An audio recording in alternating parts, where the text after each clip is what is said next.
him in a rough sort of way. "Tough," I said, "but sensitive." "Perhaps," she said.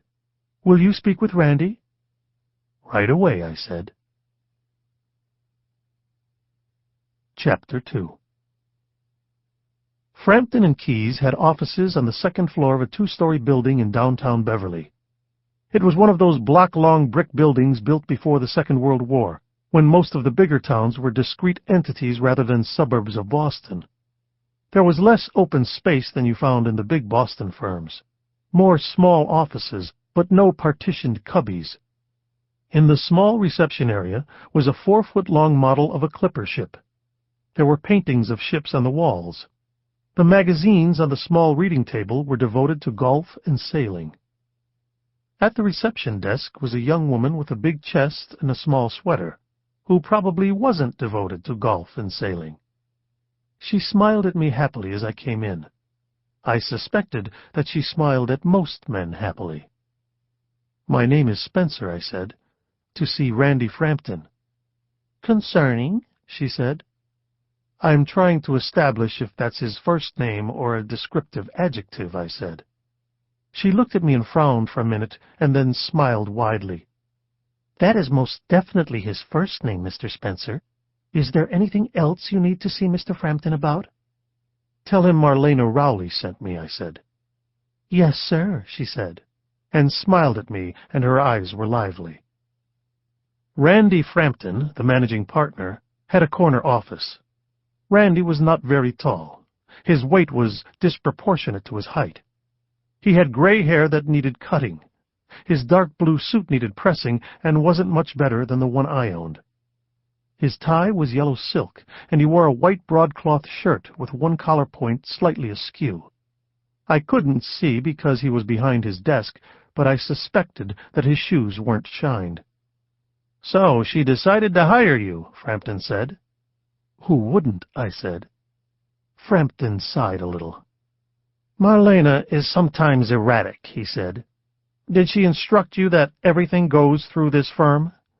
"Yeah," I said, "but I'm not sure she meant it." Frampton smiled pleasantly. "That sounds like Marlene," he said, "but I mean it. You and I need to be on the same page." "She was pretty clear that you took care of paying me," I said. "You'll submit your expenses, carefully kept, weekly, and we'll pay them weekly. When the investigation is complete, you'll submit your final bill. Shall we discuss rates?" I told him my rates. He shook his head. "I'm sorry, but that's out of line." "Sure," I said.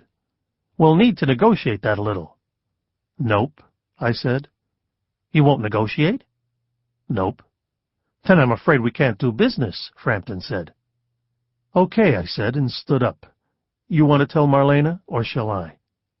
"That's it?" Frampton said. "No discussion? Nothing?" "Marlene doesn't look like she'll be fun to work for," I said. "You require fun?" "Fun or money," I said. Frampton sat back in his chair and swiveled away from me and looked out his window. "You know you've got me over a barrel," he said. "I do." "You know I don't want to tell Marlene that we wouldn't hire you." "I know," I said. "Will you require a contract?" "Handshake's fine," I said. "That's foolish," he said. "You should have a contract." "I know," I said. "I just wanted to see your reaction." Frampton looked at me thoughtfully. "You are a little different," he said, "aren't you?" All the answers to that question seemed dumb, so I didn't give one. "We'll draft a contract and you can run it past your attorney," Frampton said. "Okay." "Are you prepared to begin now?" Frampton said. "Sure." "Very well," he said. "What do you know?" "Marlene wants me to catch her husband cheating on her." "Anything else?" "Nope." "What would you like from me?" "Her husband's name, his address, home and business, a couple of different pictures of him, description of his car, plate number, and maybe your reaction to her suspicions." He reached into a file drawer and took out a big manila envelope and tossed it on his desk in front of me. "Pictures," he said, "of Trent Cowley. He's 47 years old. He and Marlene live here in Manchester. The address is in the envelope. So is his business address. He has several cars. I don't know what kind. I don't have the plate numbers. His business is off Totten Pond Road in Waltham. Company named Kinergy. Got their own building." "Kinergy?" I said. Frampton shrugged. "I have no idea what it means," he said. "What do they do?" "Energy trading of some kind," Frampton said. "That doesn't mean they run a power plant," I said. No, they're traders, brokers. They buy power here and sell it there." "Gee," I said, "just like the legislature." Frampton smiled a little. "Kinergy," he said, "is an enormously successful company." "And what does he do there?" "He's the chief financial officer." "Mr. Rowley is wealthy?" "Yes, and he has a lot of clout." "Yikes," I said. "Do you folks represent him as well?" "Oh, God, no. Obviously, we couldn't represent both sides in a divorce, but even if we could. No, the company does business with Cone, Oaks, and Baldwin. I would assume they might represent him as well." "What about the last part of my question?" "What do I think?" I nodded. "Trent Rowley has, for a long time, gotten everything he wanted. He has always given Marlene everything she wanted." "So do you think he's cheating on her?" "I don't know. I think he would if he wanted to." "Marlene have any evidence?" "I don't know. She says she knows he's cheating, but she adds nothing of substance to the accusation." "Does she have much of substance?" "In this case?" "In any case," I said. Frampton shook his head slowly. "Marlene is a client," he said. "It is unbecoming an attorney to discuss his client's personal quirks." "Heavens," I said. "Integrity?" "One finds it in the most unlikely places," Frampton said. "Even now and then in law firms." "I'm heartened," I said. Chapter 3.